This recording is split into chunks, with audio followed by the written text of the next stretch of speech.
Luis Toro, que nos visita directamente desde Venezuela.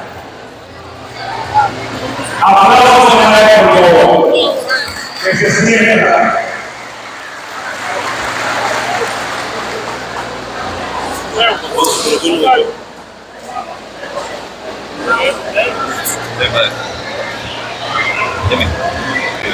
Entonces nos vamos preparando.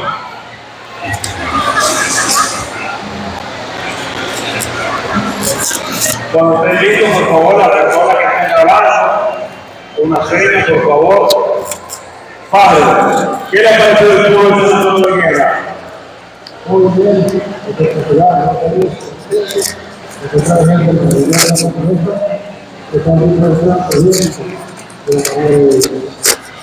¿Qué es lo que a usted más le gustó a ese pueblo?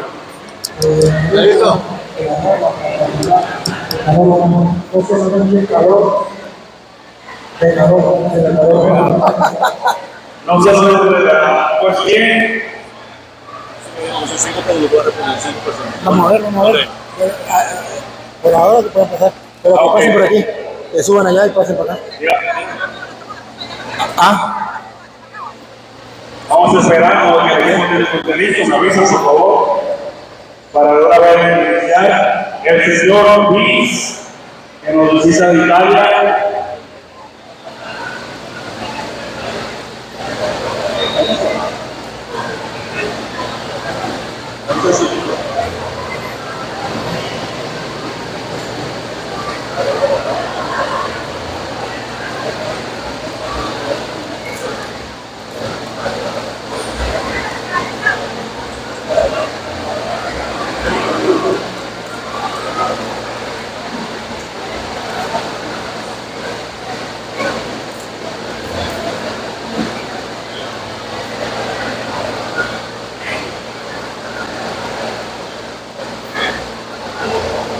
Bien, pueden lo que van a preguntar. Primero, si hay algún hermano separado, algún hermano que no sea de la Iglesia Católica y quiera preguntar, puede pasar por aquí. Por este lado puede subir para que haga la pregunta aquí en la tarima. Algún hermano separado que esté presente y quiera preguntar, se le va a atender con mucho cariño. Y si no hay ningún hermano separado, que hay algún católico que quiera preguntar, pueden hacer la fila por aquí. Puede pasar para que hagan la pregunta. Los que quieran preguntar, por favor, por el lado derecho mío, pueden acercarse. Bueno, aquí van a comenzar con la primera pregunta. Aquí. Hace un momento, una señora se tuvo que ir porque su esposo. Hace un momento, una señora se tuvo que ir porque su esposo es diabético, pero ella me dijo que hiciera esta pregunta. Ella es Oliva Ruiz. Yo quiero saber por qué los testigos de Jehová no se ponen sangre cuando tienen una gravedad, no se hace transfusión de sangre. Bien, vamos a responder. Los que quieran preguntar pueden acercarse por allá. Porque los testigos de Jehová toman que en el Antiguo Testamento estaba prohibido comer sangre. ¿Y por qué? Sencillo. La sangre era símbolo de la vida. Usted bota la sangre, muere. A causa del pecado, nosotros perdimos la vida. Y por eso estaba prohibida la sangre, que simbolizaba la vida y le pertenecía a Dios. Pero cuando viene Cristo, nos devuelve lo que habíamos perdido, nos devuelve la vida. Él mismo dice: yo soy el camino, la verdad y la vida. Pero luego, para que nos demos cuenta de que Él nos devuelve la vida, Él dice, ¿se acuerdan Juan, por ejemplo, capítulo 6, versículo 53 en adelante? El que coma mi cuerpo y beba mi sangre, Juan 6, 53, tendrá vida. Escuchen. Jesús les dijo: de cierto os digo, si no coméis la carne del Hijo del Hombre y bebéis su sangre, no tenéis vida. Ahí viene la segunda. Siga. No tenéis vida en vosotros. El que come mi carne y bebe mi sangre, Eso estaba prohibido antes de venir Cristo. Pero ahora Jesús dice, el que coma mi carne y beba mi sangre, ¿qué tendrá? tiene vida eterna. Tiene vida. De modo que lo que antes no podíamos comer, la sangre, beber la sangre o comer la sangre, era porque ahí estaba simbolizada la vida y la habíamos perdido.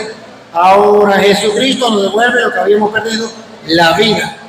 Y ahora es necesario, dice, el que coma mi carne y beba mi sangre tendrá vida. Los testigos de Jehová, como leen el Antiguo Testamento y no les importa el Nuevo Testamento, se quedan con ese mandato del Antiguo Testamento antes de Cristo, antes de que Cristo nos devolviera la vida. La segunda es que ellos piensan que la sangre es el alma. Entonces, si usted hace una transfusión de sangre, en la sangre usted le va a meter los pecados de la otra persona. Por eso ellos no hacen transfusión de sangre. Pero eso no es verdad. Sí, a lo sencillo, así a lo sencillo.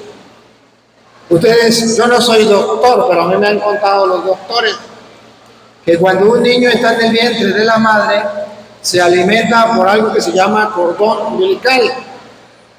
Y ahí hay una transfusión de sangre.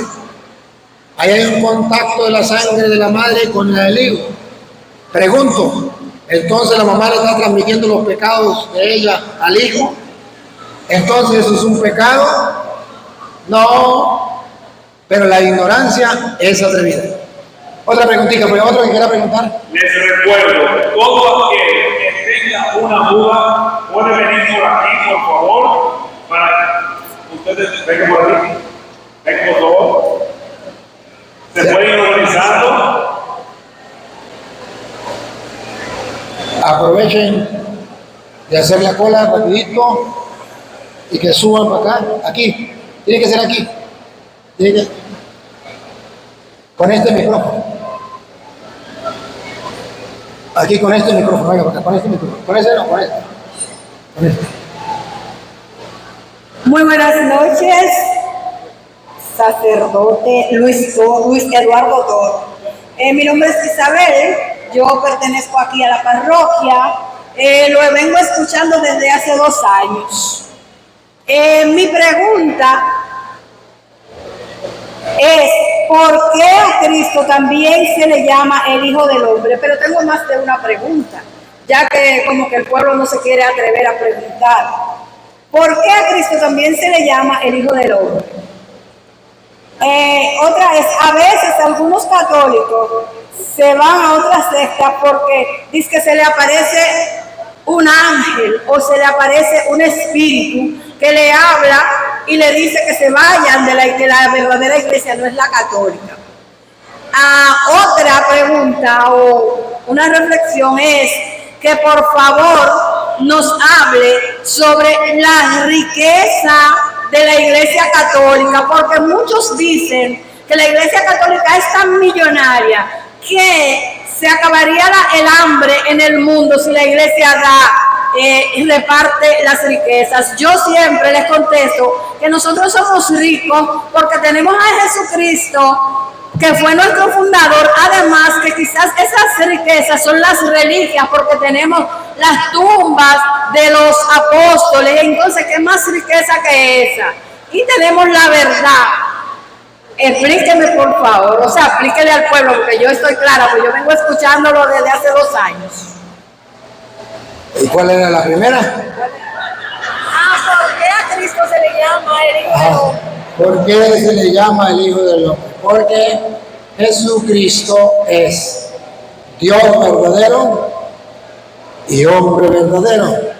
porque Él tiene las dos naturalezas.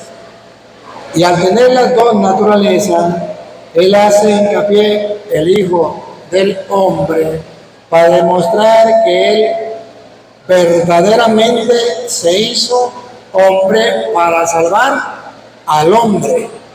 O sea, que Jesucristo no es solamente Dios, es Dios y es hombre. San Pablo lo dice en Gálatas capítulo 4, versículo 4. En Gálatas 4:4, San Pablo viene a mostrar por qué Él es el Hijo de Dios y por qué es el Hijo del hombre. Escuchen. Pero cuando vino el cumplimiento del tiempo, Dios envió a su Hijo. Es Hijo de Dios. Dios envió a su Hijo. Tiene la naturaleza divina. Hijo de Dios. Dios envió a su Hijo. Aquí vemos la primera naturaleza. Vean ahora la segunda naturaleza. Hijo de hombre.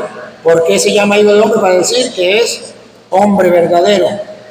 ¿De dónde lo toma? Escuchen. Nacido de mujer. Ahí está la segunda naturaleza. La primera naturaleza es hijo de Dios. Nacido de mujer, naturaleza humana. Nacido de Dios, naturaleza divina. Cristo tiene las dos naturalezas. Y para gritarle al mundo que Él comió como cualquier ser humano, sufrió como cualquier ser humano, sintió como cualquier ser humano, fue uno como nosotros, lo llama Hijo del Hombre, menos en el pecado. ¿Por qué? Porque le costaba mucho creer a los judíos que Jesús era Dios hecho hombre. Y todavía hay gente que lo duda, que no lo cree. Y es el Hijo del Hombre, porque Él viene a salvar al hombre. Se hizo uno con el hombre para salvar. Y la segunda pregunta era, es como dijo tantas, no me acuerdo la otra. Bueno, la última era la riqueza. Los protestantes que dicen que ellos saben mucho la Biblia. Jesús dijo, a los pobres siempre los tendrán con ustedes. Esto quiere decir que las mentiras que ellos inventan de que la iglesia vende toda la riqueza, se acaban los pobres, va en contra de la Biblia. Cuando Jesús dijo, ¿se acuerda que Judas dijo, eso podría dárselo a los pobres? Y Jesús dijo, a los pobres siempre lo tendrán con ustedes. Siempre habrá pobres. Jesús me dijo, cuando la iglesia católica venda sus riquezas, se acabarán los pobres. Pero ojo, la iglesia católica tiene mucha riqueza. Y se llama ¿cómo que se llama eso? Reliquias, tesoro de la humanidad. ¿Cómo es que se llama eso? Patrimonio de la humanidad. Y son riquezas. ¿Por qué? Porque son tesoros de hace 1500 años, 1800 años. Son patrimonio de la humanidad. ¿Y por qué los protestantes quieren que venda esa riqueza? No para que se acaben los pobres, o porque con esa riqueza se van a acabar los pobres. Mentiras. Porque los pobres, si la iglesia, vamos a ponerle, vende todo, se lo da a los pobres, hoy se lo comen y mañana ya tienen hambre. Pero ¿cuál es el trasfondo de venda eso para dárselo a los pobres? Porque mientras que existan esas reliquias, ¿cómo es la palabra que usted me dijo? Esos patrimonios universal de tantos años, mientras que eso exista, el mundo sabrá que los primeros cristianos son los católicos, pues tienen esos patrimonios de tantos años. Y que los protestantes son cristianos que nacieron ayer y no tienen ningún patrimonio que tenga 1500 años o más de 1000 años. Entonces la verdad no es que se tiene que vender eso para darle a los pobres. Si los protestantes amaran a los pobres, ¿qué harían los pastores protestantes con el diezmo? harían casas, mansiones, se comprarían yetes, se comprarían los mejores lujos. No, se lo darían a los pobres. Vayan a Venezuela. ¿Cuántas sectas protestantes hay en Venezuela? Muchas. Venezuela está pasando por la miseria más grande que puede existir un ser humano en el mundo. Para que ustedes tengan una idea, en este gobierno que tenemos, ayer teníamos $1 millón. Imagínense que usted tenga $1 millón en el banco. Y ese $1 millón ya hoy vale $1. ¿Lo ven con sus ojos o no? $1 millón ayer. Hoy, ese mismo $1 millón que usted tenía en el banco, se lo van a dar en $1. Vale $1. ¿Ven el lujo de gobierno que tenemos? Que ha llegado a devaluar incluso el dólar. Le quitaron a la moneda 6 ceros. Lo que antes era un bolívar, ¿verdad? Vamos a ponerle, $1 millón, que va a decir $1. $1 millón, hoy vale un bolívar. ¿Y qué se compra con un bolívar? Nada.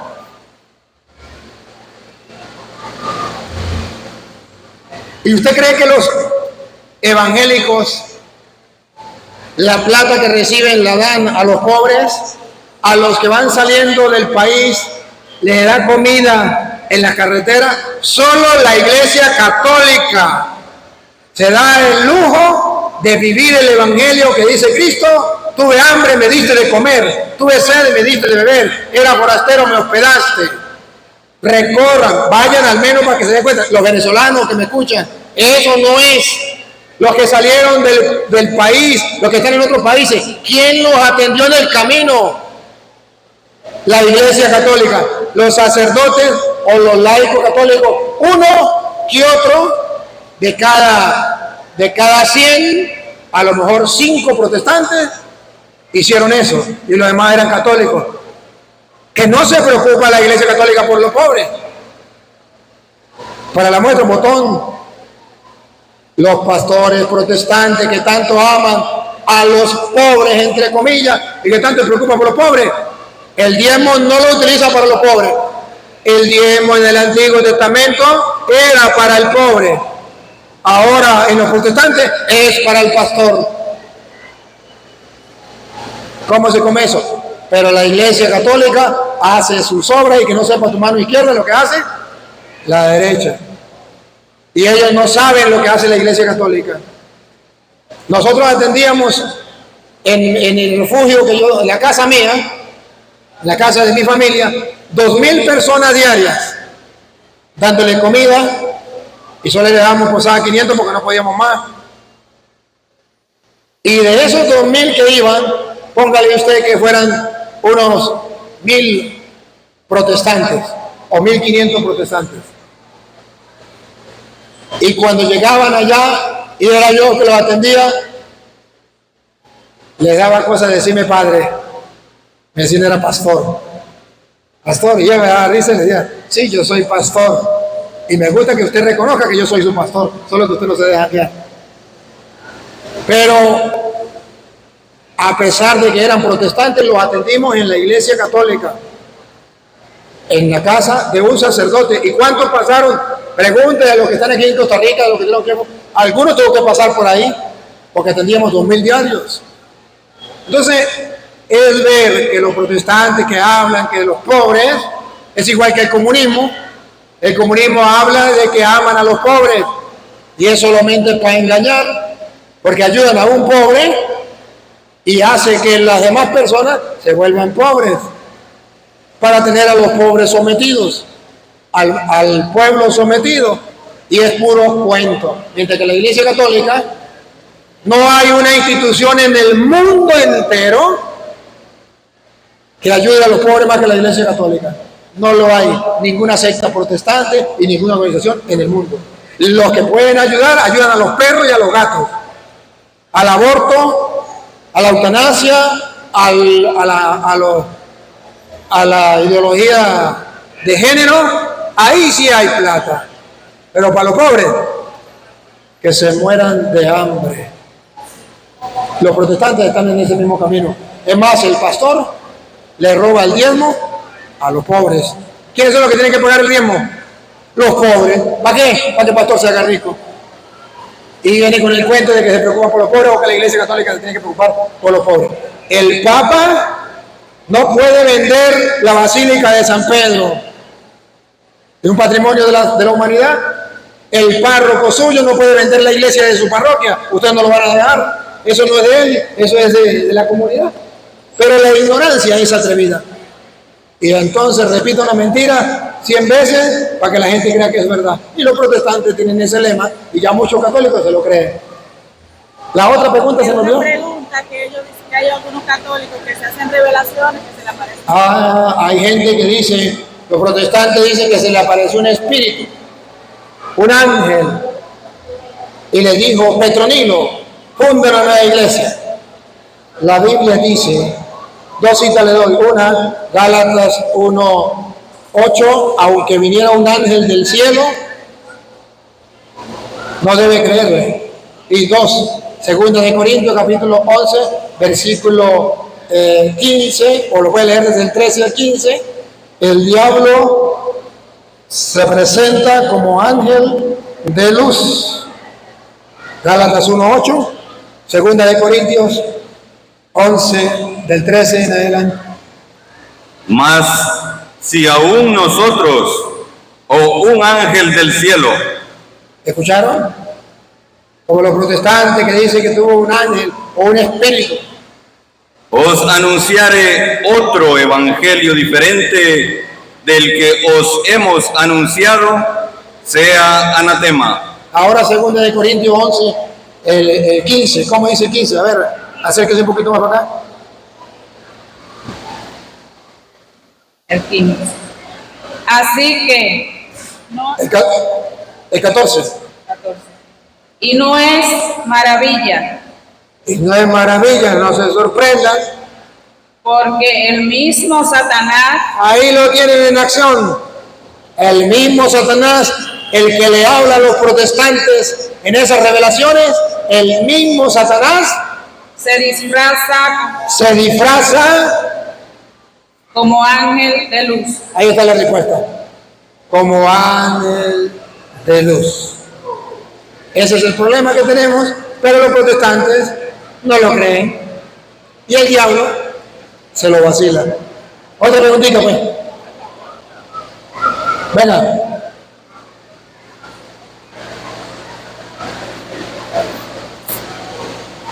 Buenas noches, Padre Toro, ¿cómo está?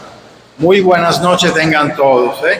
Mi nombre es Vince, soy italiano y soy católico apostólico romano. Un aplauso,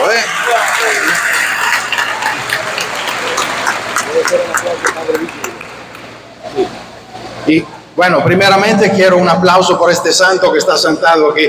Un santo, Padre Leonardo Vigilo de la Cruz Vigilo. Míralo ahí. Padre, la pregunta mía es sobre Europa. Usted acaba de regresar de allá y usted pudo ver la situación. Nosotros católicos estamos bastante preocupados por la situación porque vemos muchas perversiones, aberraciones. Una vez eran los países del norte de Europa que hacían esto, pero ahora lamentablemente también Centro y Sur Europa, o sea, España, Italia, Grecia, Suiza, también están cayendo en la trampa de todas estas aberraciones. La pregunta mía es la siguiente: ¿qué usted opina de esto? Y si usted cree que la Iglesia Católica debería ser un poquito más fuerte en Europa. Esta es la pregunta. Muy buena su pregunta. Hermanos, Europa está pasando por una crisis espiritual, una crisis de fe. ¿Crisis de qué? De fe. Y según las Sagradas Escrituras que hemos estudiado en el tema anterior, solo y únicamente solo con la palabra de Dios se adquiere la fe. Y hasta que Europa no retome la palabra de Dios, jamás retomará la fe. Por eso la Iglesia Católica, si quiere hacer algo, un favor a Europa y al mundo, debe predicarle de nuevo la palabra de Dios con valentía, con firmeza, con autoridad, con fundamento a Europa. De otra manera, no solo Europa, sino el mundo entero, sucederá lo que dice Oseas 4:6, perecerá por falta de conocimiento. Yo fui a Europa y quise predicar en muchas partes. Los mismos sacerdotes me decían, más de media hora no puede durar la misa. Se quedaron con la pura liturgia y abandonaron la predicación, abandonaron la palabra. El pueblo quedó sin nada. Europa está, cuando una persona se enferma que ya no le da hambre siquiera, una persona ya está tan grave, en cuidados intensivos, está ya no le da hambre, la enfermedad le quitó el hambre, desahuciado, póngale el nombre que usted quiera, así está Europa, porque la iglesia, y lo digo con firmeza, con autoridad, después de ver lo que pasa en Europa, la iglesia le ha negado el alimento a Europa y se ha quedado simplemente en sacramentalidad. Y me decían los sacerdotes, no puede predicar, no solamente los sacerdotes, los laicos, no puede predicar, misa sin predicación, media hora. Yo le decía, perfecto. ¿Y qué hacía yo?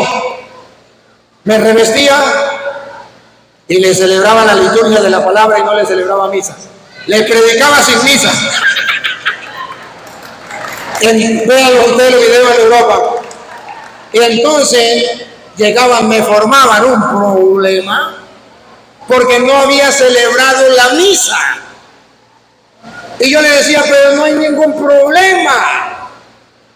Yo no le celebré la misa, pero yo le pedí a la gente la ofrenda. Ahí tienen la ofrenda. Ah, bueno, gracias. Eso era lo que les importaba, la ofrenda. Entonces tenía que celebrar la misa en media hora para agarrar de los turistas la platica para el bolsillo. Válgame Dios, pecado mortal. Se llama simonía, pero lo viví yo, no me lo contaron.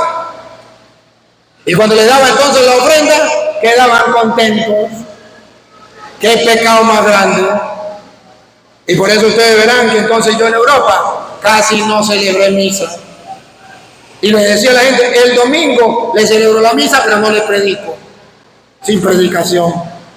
Pero los otros días le predicaba y no le celebraba la misa. Pero como me revestía, ellos pensaban que yo estaba celebrando la misa.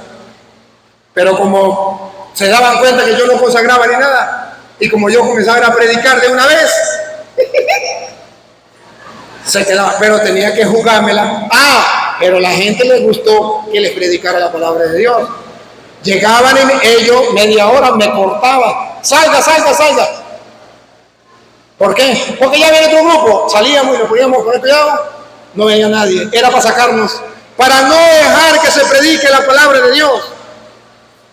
Llegué a un lugar, saludo allá. ¿A dónde fue? A la Virgen de Fátima. No, Virgen de Fátima, güey. No, la de Fátima, creo que es. ¿Eso fue en Portugal? Bueno, yo creo una de las vírgenes. Y estaba todo. Había varias televisoras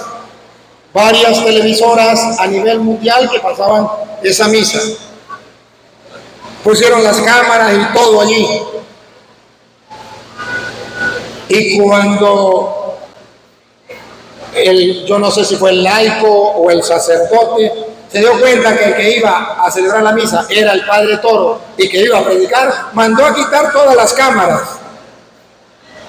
y me mandó a quitar el micrófono. El laico dijo, no puede tener micrófono, para yo grabar con mi celular. Y iba con el padre Marcos, el laico, no el sacerdote, el laico. El padre Marcos me iba a leer en la misa la Biblia. Le agarró, quite eso de ahí, usted no puede cargar eso. Esta es la Biblia, yo ya leí la Biblia. Que quite eso para allá, venga para acá. Y le quitó a los machos, al padre Marcos, la Biblia, porque eso no lo podía llevar para allá, era pecado mortal. Explíqueme a alguien eso. Pero como yo me la vacilé, nos quitaron la Biblia. No me dejaron llevar la Biblia.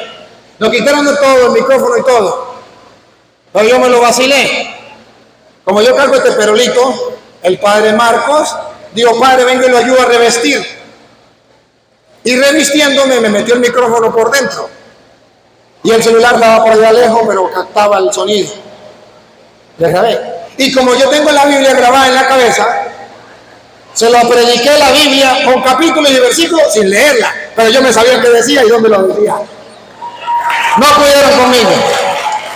Pero no era el pueblo, eran los encargados de la iglesia, o sacerdotes o laicos.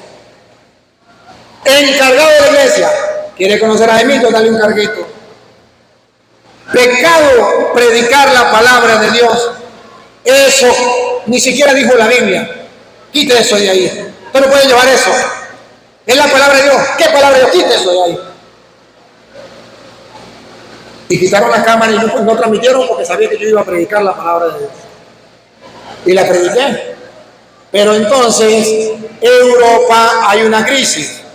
Los sacerdotes y los obispos dejaron de predicar la palabra de Dios. Esa que hace que brote la fe. Pues está escrito en Juan 20:30. Todo esto está escrito para que crean y creyendo se salven. Juan 20:30.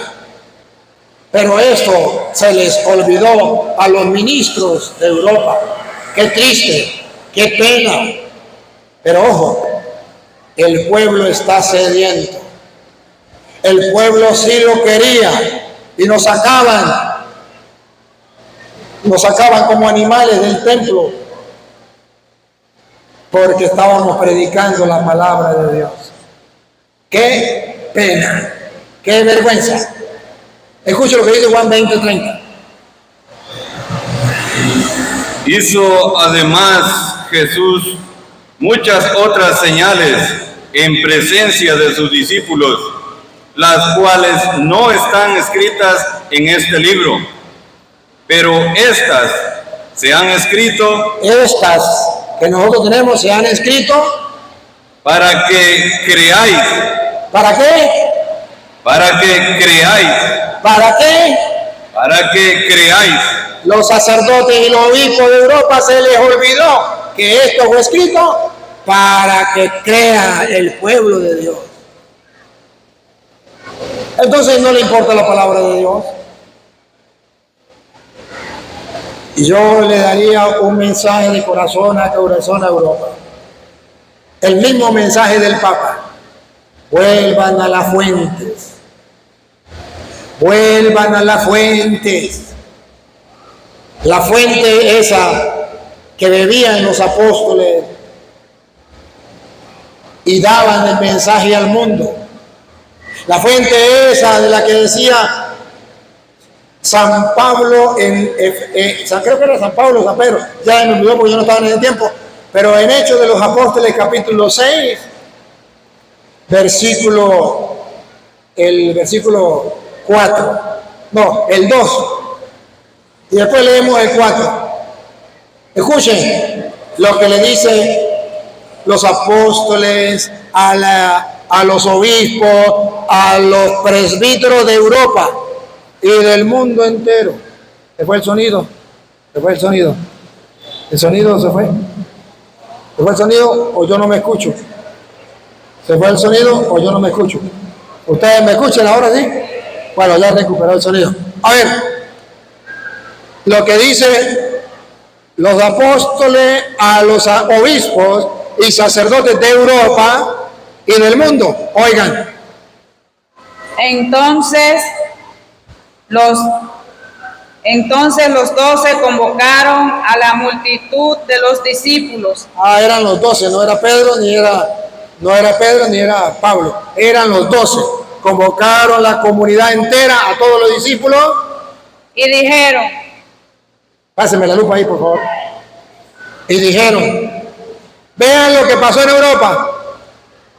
Dijeron, no es justo, otra vez, no es justo, otra vez, no es justo no es justo, no es correcto que nosotros, sacerdotes y los obispos, dejemos dejemos la palabra de Dios.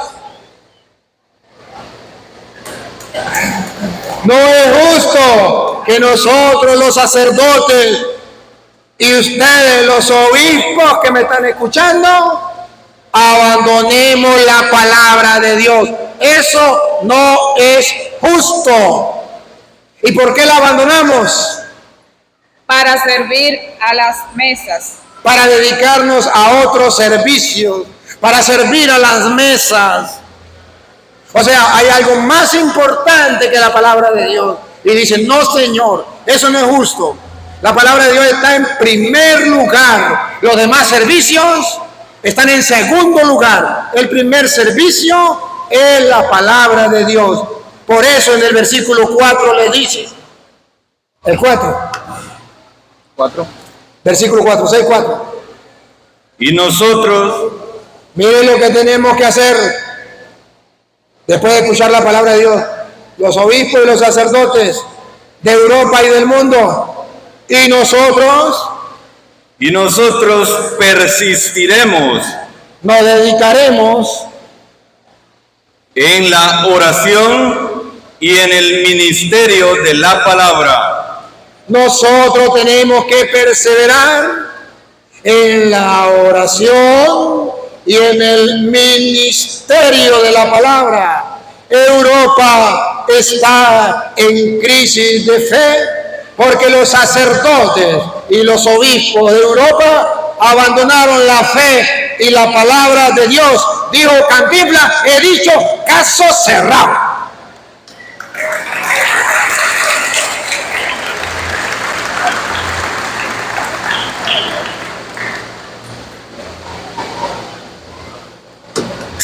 Buenas noches. Padre, ¿por qué nosotros los católicos nos acusan de ser idólatras?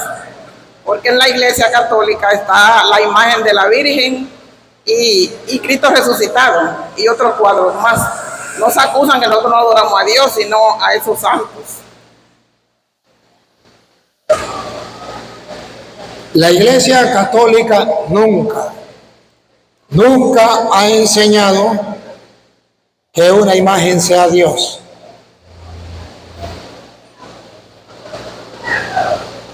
Estoy seguro que todos ustedes y yo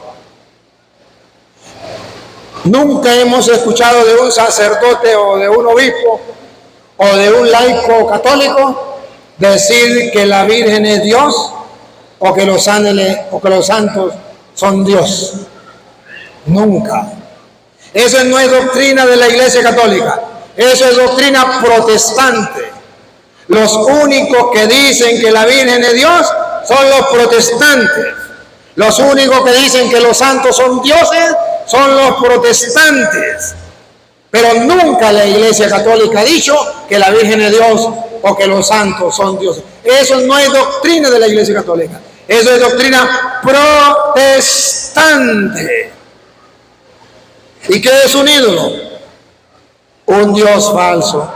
Cuando ellos dicen la Virgen María es un ídolo, está diciendo la Virgen María es un Dios. Si para ellos es un Dios, para nosotros no. La imagen de San Francisco, de San Pedro, de San Pablo, son ídolos. ¿Qué están diciendo? Son dioses. Si para ellos esas imágenes son dioses, para nosotros no. El problema no lo tenemos los católicos. Porque los católicos no creemos que la Virgen es Dios o los santos son dioses. El problema lo tienen los protestantes, que el diablo los engañó diciéndole que la Virgen es Dios o que los santos son dioses y están pecando ellos. Nosotros no. Nosotros estamos claros que hay un solo Dios. Más nada, porque según la Biblia, ¿qué es un ídolo? Según la Biblia, Primera de Crónicas, capítulo 16, versículo 26, ¿qué es un Dios? ¿O qué es qué es un ídolo? Un ídolo es un Dios.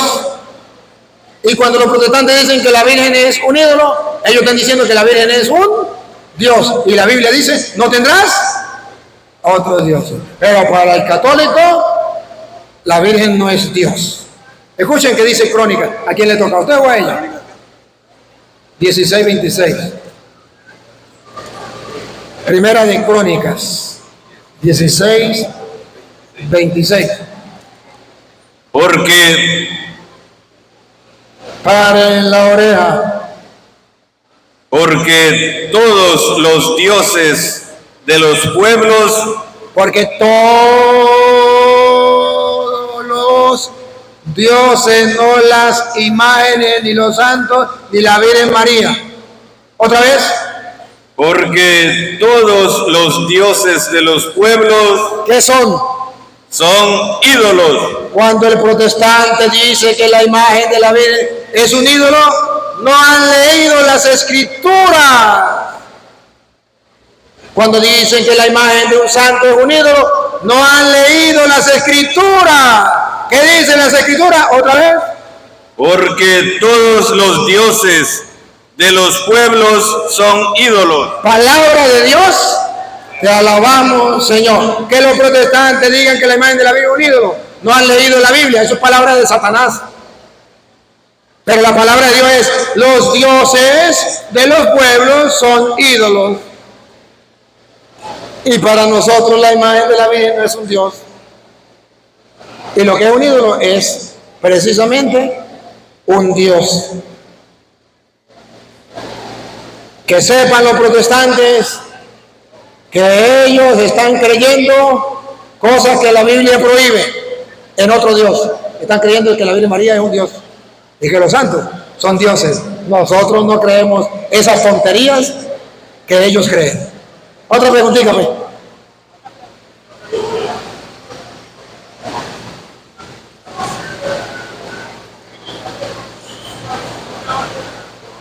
Buenas noches, Padre.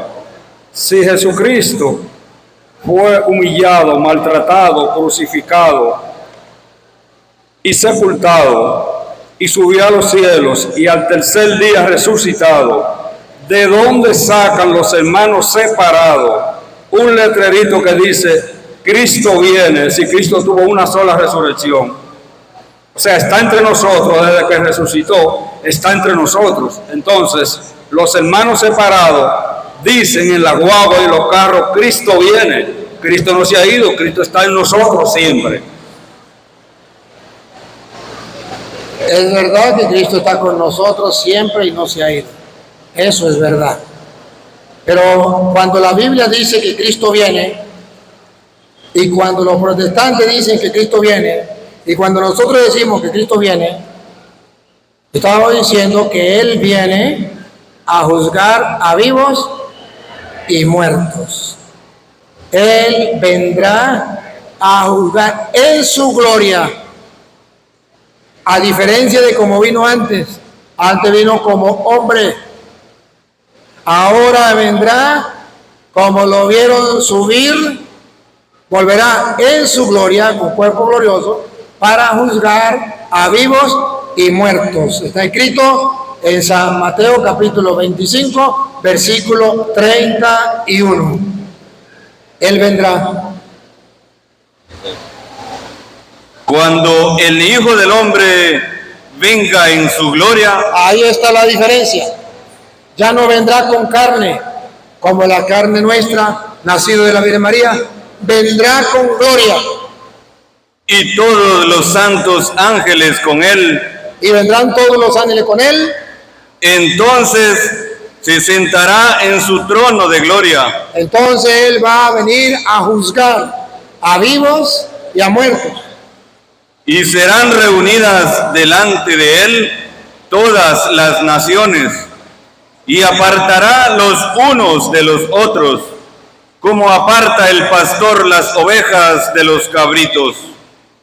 Y pondrá las ovejas a su derecha y los cabritos a su izquierda. Aquí dice que Dios vendrá, Jesús vendrá ya de una manera gloriosa. Él está en medio de nosotros, pero no lo vemos glorioso. Él está espiritualmente en medio de nosotros, pero no lo vemos glorioso. Él vendrá y lo verá, todo ojo lo verá glorioso. Y vendrá a juzgar vivos y muertos. Y pondrá a las ovejas, ¿a dónde? A la derecha. Y a los ¿qué? A los cabritos a la izquierda. A los de la derecha le dirá, vengan benditos de mi Padre. Y a los de la izquierda, malditos al fuego eterno. Usted verá cuál grupo va a estar, si en el de la derecha o en el de la izquierda. Eso es problema suyo. Vamos a ver, otra pregunta.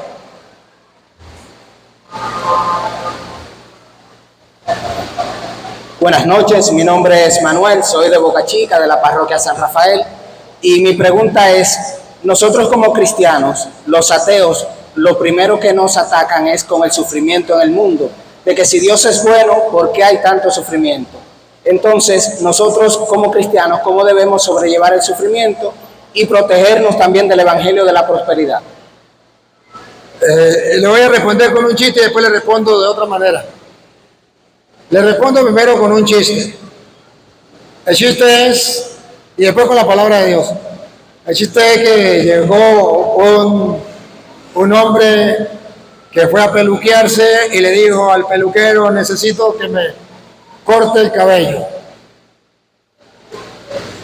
Y entonces el peluquero se puso a cortarle el cabello y el peluquero era ateo.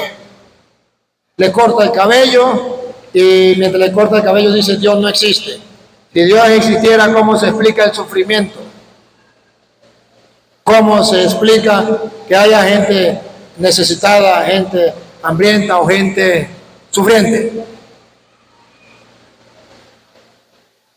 La muestra de que Dios no existe, salga y vea en la calle a la gente sufrir. Y cuando lo peluqueó se fue y vio que en la calle iba uno de esos hippie, con la melena larga y todo, y se regresó, le dijo, acá, acabo de comprobar que los peluqueros no existen. Y le dije, ¿por qué? Venga y vea, si los peluqueros existieran, no existiría hippie en la calle con el pelo largo como ese. Dijo, no, ¿qué culpa tengo yo que él no venga a cortarse el cabello? Dijo, pues, ¿qué culpa tiene Dios que la gente no busque de él? Eso es un ejemplo. Pero ¿qué dice la Biblia? Vamos, 2 de Corintios capítulo 4, versículo, vamos a leer versículo 16. Y usted verá cómo la Biblia habla que el sufrimiento, visto con los lentes de los ateos, lleva a la negación de Dios. Pero el sufrimiento visto con los ojos de la fe y de la palabra de Dios lleva al amor más grande que pueda existir por Dios. Escúchenlo. ¿Quién le toca? ¿A ella o a él? ¿A ella? Por tanto, no desmayemos. Por tanto, no desmayamos. No desmayamos. Antes, aunque este nuestro hombre exterior se va desgastando. Este hombre exterior se va desgastando, se va acabando. El interior, no obstante, se reserva desde día en día. El interior, que los ateos no pueden ver, se va fortaleciendo día a día. Siga. El interior, no obstante, se renueva de día en día, porque esta leve tribulación que los ateos ven, esa enfermedad, ese sufrimiento, dice la Biblia, esa leve tribulación momentánea, entre 100 años ya se olvidó eso. produce en nosotros los creyentes, en los ateos no, en nosotros los creyentes, un cada vez más excelente y eterno peso de gloria, eso se va a transformar en gloria. no mirando nosotros las cosas que se ven, No mirando como los ateos las cosas que se ven, sino las que no se ven, sino poniéndonos los lentes de la fe del Espíritu, mirando las cosas que no se ven. pues las cosas que se ven son temporales, pero las que no se ven son eternas. Continúe con el capítulo 5 que viene, ¿verdad? 5.1, continúe. Oigan, Porque sabemos los ateos no lo saben, pero nosotros los creyentes sí sabemos que si nuestra morada terrestre, este tabernáculo, se deshiciere, se va a acabar, se muere. Lo que viene me gusta. No lo puedo hacer sentado, tengo que ser parado. Lo que viene me encanta, me fascina. Ahí está el detalle, dijo Cantinflas. Oigan, este tabernáculo se deshiciere, tenemos de Dios, mire que Dios no es malo. Mire que el sufrimiento que nos proporciona una gloria excelente, tenemos de Dios un edificio, una casa no hecha de manos, eterna en los cielos. Los protestantes no pueden verlo, los ateos no pueden verlo, porque no tienen ojo de la fe, porque nadie les ha predicado la palabra de Dios, que cuando esto se desmorone, que ese sufrimiento pasajero nos trae un caudal de gloria, a punto que cuando esto se muera por el dolor, por la enfermedad, por el sufrimiento, Dios nos tiene preparado una mansión eterna en el cielo. ¿Quién da más? ¿Quién da más? ¿Habrá alguien que nos ofrezca más? Pero la ignorancia es atrevida.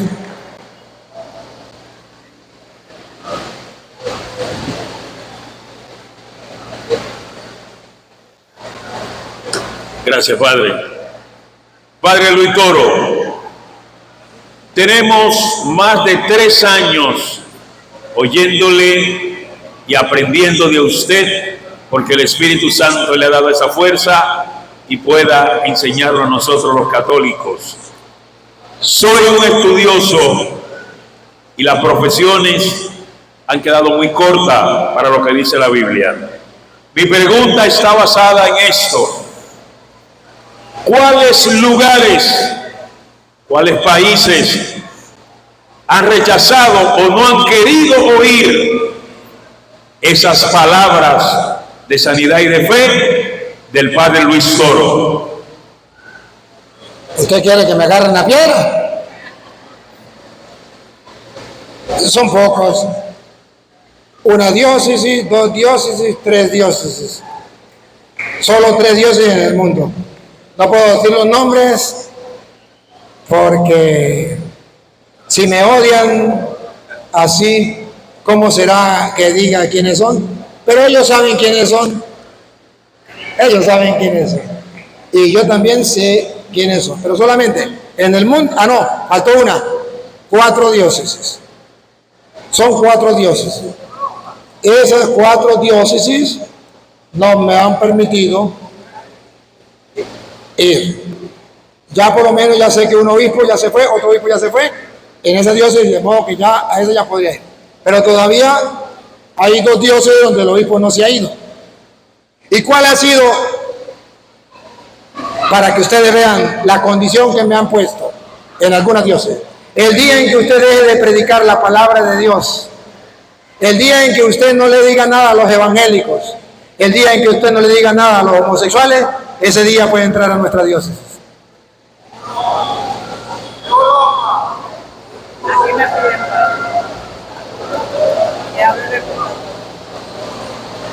¿Y sabe qué dije yo? Prefiero no ir a su diócesis. Prefiero predicar la palabra de Dios allá en el último rincón del mundo, donde estoy ahorita como párroco, donde para llegar tiene que ser 3 horas y media en moto, porque no entra carro. y donde nos tienen abandonados tanto el gobierno como los demás. Pero prefiero predicarle allá la palabra de Dios que ir a esas diócesis a predicarle palabra de hombre que ellos quieren escuchar, pero no la palabra de Dios. A lo mejor el día en que muera ese obispo voy, vendrá otro obispo que me dé permiso, y si no me da permiso, pollo, peletas, donde no te quieran, no te metas. Pare de sufrir, no hay ningún problema. Acá quieren que hablen dónde se habla. Vamos a esperar que pregunte. ¿Qué pregunta? Buenas noches, padre. En realidad vamos a aprovechar y voy a hacer dos preguntas. La primera es, ¿la comunión es en la mano, sí o no? La comunión puede ser en la mano o puede no ser en la mano. La Santa Madre Iglesia Católica dice que usted puede recibir la comunión en la mano o puede recibirla en la boca. Ningún sacerdote en el mundo tiene permiso para obligarle a la gente a recibir la comunión en la mano. El que lo haga, sabe él que está fallando. Y ningún sacerdote en el mundo tiene el permiso para obligarle a recibirlo en la boca. El que lo haga, está fallando. La Santa Madre Iglesia Católica dice que puede recibirlo en la boca o puede recibirlo en la mano.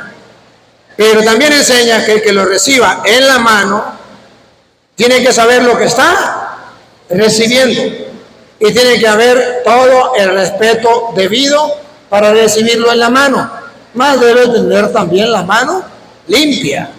Y más yo, Luis Eduardo Jaime Toro, le agregaría, sigan el ejemplo de los pastores de la iglesia. ¿Ustedes no se dan cuenta que el sacerdote no pone la hostia encima del altar puro? ¿No se dan cuenta que pone un paño que se llama, ¿cómo que se llama? No, el que está encima del altar, no, ese es el otro, ese es el segundo. El primero, el mantel, llamémoslo así, para cubrir el altar. Y después, como si fuera poco, para mostrar la reverencia y el respeto que merece Cristo en una partícula de la hostia, no conforme con el mantel, creo que se llama así, padre, ¿no? Mantel, ¿no? No conforme con el mantel, pone un corporal para que no se pierda ni una partícula. ¿Por qué no seguimos el ejemplo de la iglesia? Pues si la van a recibir en la mano, póngase un corporal que va a recibir el cuerpo de Cristo en la mano y recibe, lo guarda, llega a la casa, hace lo que hace el sacerdote, lo manda a lavar con todo el cuidado, porque ahí hay partículas. Entonces no veo ningún problema, pero lo importante es que se le dé el respeto que merece Jesucristo. Algunos laicos se han quejado que hay sacerdotes que les obliga a recibir en la mano, y eso es abuso de autoridad. Eso no es correcto. Ahora, y tienen mucha razón algunos laicos, porque yo, sacerdote misionero de la misericordia, he tenido que confesar los pecados reservados a la Santa Sede que el Papa nos autorizó a nosotros, los misioneros de la misericordia. No le autorizó a los obispos, no le autorizó a los otros sacerdotes de perdonar esos pecados. Y uno de los pecados es el abuso y profanación de la Eucaristía. Que ese pecado no es que no lo pueda, lo puede perdonar un obispo, pero no tiene la delegación. El Papa se lo ha reservado para la Santa Sede. Tampoco lo puede hacer el párroco. El Papa se lo ha reservado para la Santa Sede y lo ha delegado a los misioneros de la misericordia. Pero yo he tenido, como misionero de la misericordia, que confesar a muchas personas, entre esos ministros extraordinarios, entre esos, y que fieles que van a recibir la hostia en la mano, que se la llevan y se la venden a un brujo. Ministros extraordinarios que se roban la hostia y se la llevan y se la venden a un brujo. Yo he tenido que atenderlos. Laicos que van a comulgar y el padre le da la hostia en la mano y se hacen los locos, se la meten en el bolsillo y se la llevan. para lo que se llama las misas negras, satánicas, que existen en el mundo entero y que el sacerdote ni cuenta se da, pero que es muy responsable de eso. Entonces, mucha gente se lleva la hostia para la casa, la pone en el baño, otro la pone en la sala, otro la pone en su cuarto, porque el sacerdote le da la comunión en la mano y no se da cuenta siquiera, y la iglesia enseña que debe recibirla en la mano. Si la recibe en la mano, quitarse hacia la derecha o hacia la izquierda, dándole pase al otro, y ahí mismo delante del sacerdote comulgar. Pero eso no se toma en cuenta. Se le da la comunión y que cada quien haga con la comunión lo que quiera, porque los sacerdotes hemos perdido la conciencia de que ahí está Jesucristo y no le hemos dado el respeto que Él merece. Pero hay laicos que tienen más conciencia y más fe que los sacerdotes. Entonces esos laicos deberían tener su corporal. Si le permiten recibir en la boca, lo reciben en la boca. Y si no, no se ponga a pelear con el sacerdote. ¿Cuándo lo vas a cambiar? Pasó tanto tiempo por el seminario y tanto tiempo tiene de ser ministro. ¿Quién lo va a cambiar? Usted agarre un corporal, reciba la hostia, comulga, doblega el corporal, llega a su casa, lo lava con todo su cuidado, le echa la agüita a una matica y pare de sufrir. Usted le rinde su respeto al Señor. Pero sí debemos tener presente que la iglesia nos manda. En la pandemia, el Papa permitió de que se le diera la comunión en la mano, pero no fue un mandato para toda la vida, fue un momento de pandemia. Ojo, puede recibirse en la mano, la iglesia lo permite y no está mal. Puede recibirse en la boca, la iglesia lo permite y no está mal. Lo que está mal es que un sacerdote le obligue a recibirlo en la mano o le obligue a recibirlo en la boca. Y usted no va a pelear con él. Si le dice reciba en la mano, reciba en la mano, no pelee con él. Pero ya sabe cómo debe ser. Y lo demás es que usted sepa lo que está recibiendo.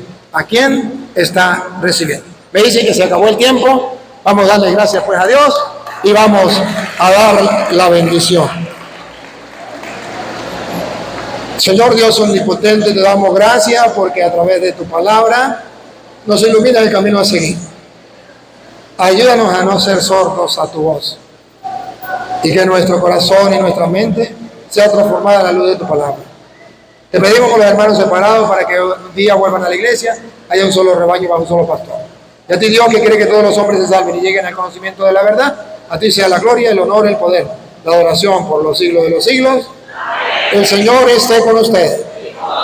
La bendición del Dios Todopoderoso, Padre, Hijo y Espíritu Santo, descienda sobre ustedes y les acompañe para siempre. Le damos al Padre el micrófono para que nos digan las últimas palabras. Bueno, no se lo vaya, Padre, quédese por ahí. Llamamos por aquí a las personas que están del ayuntamiento, que vengan por aquí con el alcalde para entregarle un presente a Padre.